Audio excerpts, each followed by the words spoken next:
Hello guys, what's up? So I'm back again for another tutorial video.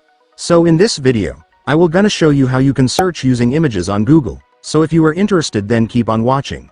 But before all that, if you are new to my channel, consider to like and subscribe for more videos like this, and also, you can comment down below if you have something that you want me to make a tutorial about. So without further ado, let's start the tutorial. So let's say that you want to search for something on Google, but the problem is you don't know the name of it, and you only have the image. Don't worry guys, there's actually a way to search for it, as long as you have the image. Let me show you how. So let's say that you want to search for the name of these shoes in this image, for example.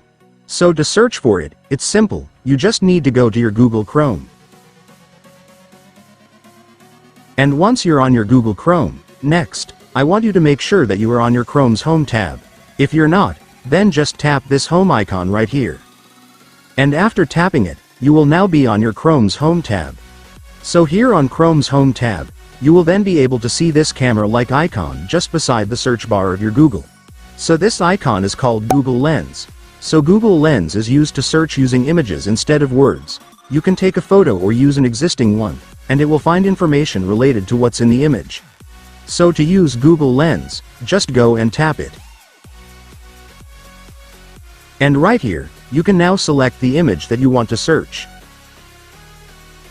And after selecting the image, Google Lens will now start the scanning process to find Google information related to the image, so just wait for it to finish.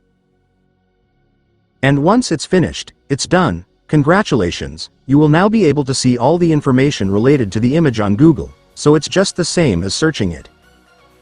And so that's just how you do it guys. Now that you've watched this video, you can now do it yourself. So that concludes our tutorial video for today. I hope it helped you. Thanks for watching. Goodbye.